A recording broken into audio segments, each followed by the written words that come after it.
Assalamualaikum warahmatullahi wabarakatuh. Selamat pagi anak-anak. Bertemu lagi dengan saya Ibu Devi pada mata pelajaran IPS. Pada pertemuan kali ini kita akan membahas materi tentang aktivitas manusia dalam memenuhi kebutuhan. Nah, silakan kalian siapkan buku tulisnya ya. Dan jangan lupa kalian simak video ini sampai selesai. Pada pertemuan kali ini, kita akan membahas materi tentang aktivitas manusia dalam memenuhi kebutuhan. Ayo ibu ingin tanya, ada yang tahu apa itu kebutuhan? Kalau belum tahu, yuk kita sama-sama simak video berikut ini. Kebutuhan manusia adalah suatu keinginan terhadap suatu barang atau jasa yang menuntut adanya pemenuhan. Apabila tidak dipenuhi, maka akan mempengaruhi kehidupan. Contohnya, bagi mereka yang lapar menuntut untuk dipenuhi makan. Begitu juga mereka yang haus harus segera minum. Apabila kebutuhan ini tidak dipenuhi, maka akan berakibat pada kelangsungan hidup orang tersebut. Selanjutnya, di sini ada macam-macam kebutuhan, dibagi menjadi 3, yaitu yang pertama adalah kebutuhan primer, yang kedua adalah kebutuhan sekunder, dan yang ketiga adalah kebutuhan tersier. Pengertian kebutuhan primer, sekunder, dan tersier yaitu kebutuhan primer adalah kebutuhan yang harus dipenuhi karena bila tidak dipenuhi akan mempengaruhi kelangsungan hidup. Kebutuhan primer antara lain yang pertama adalah kebutuhan akan makan. Kebutuhan ini bila tidak dipenuhi, maka manusia tidak bisa hidup. Dan yang kedua adalah kebutuhan pakaian.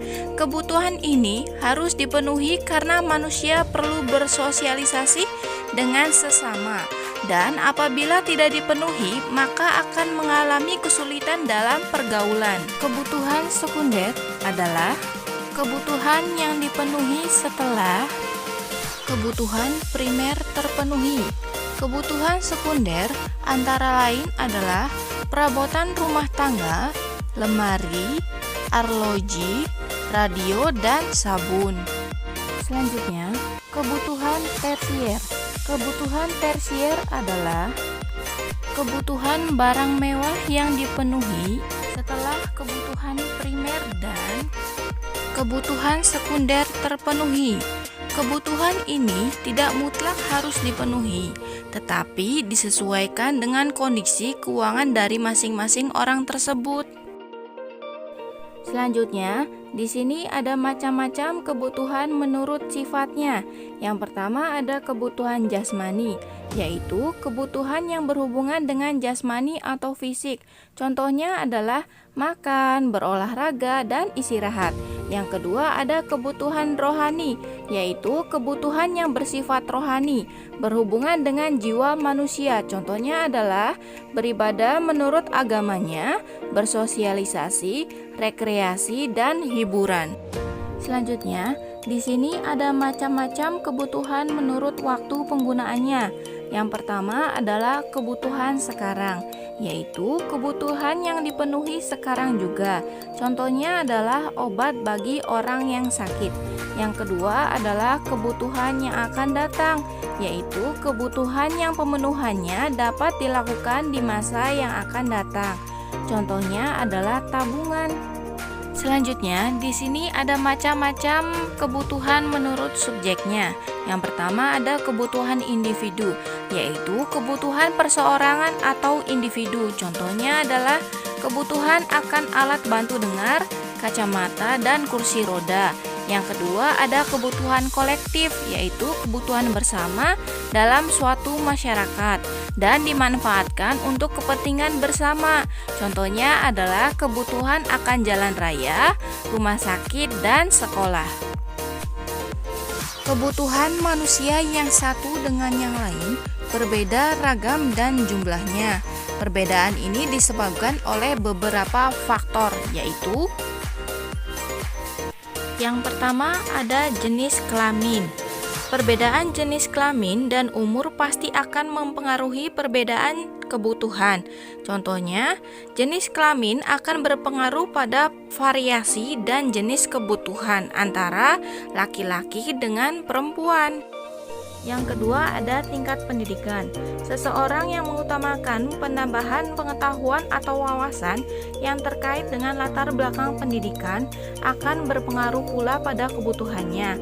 Sebagai contoh, kebutuhan anak SD tentu akan berbeda bila dibandingkan dengan anak SMP. Yang ketiga, di sini ada lingkungan tempat tinggal. Lingkungan tempat tinggal sangat besar pengaruhnya terhadap kebutuhan manusia. Contohnya, orang hidup di daerah pegunungan akan berbeda kebutuhannya dengan mereka yang hidup di dataran rendah. Yang keempat ada kemajuan ilmu pengetahuan dan teknologi, menyebabkan adanya penemuan-penemuan baru dan produk-produk baru. Munculnya produk baru ini akan mempengaruhi orang untuk memiliki, sehingga muncul kebutuhan akan produk baru itu. Yang kelima, di sini ada tingkat pendapatan. Semakin besar pendapatan seseorang, maka semakin besar pula kebutuhannya, karena mereka memiliki sarana untuk memenuhinya. Dan sebaliknya, semakin kecil pendapatannya, maka akan semakin sulit untuk memenuhi kebutuhan. Yang keenam, di sini ada status sosial. Semakin tinggi kedudukan seseorang di masyarakat, biasanya semakin beragam dan bertambahnya kebutuhan. Yang terakhir, di sini ada perbedaan selera. Perbedaan selera ini akan sangat berpengaruh terhadap barang atau jasa yang dibutuhkan. Selera seseorang akan mempengaruhi orang tersebut akan pemenuhan kebutuhannya. Terima kasih, sampai jumpa di materi selanjutnya ya. Wassalamualaikum warahmatullahi wabarakatuh.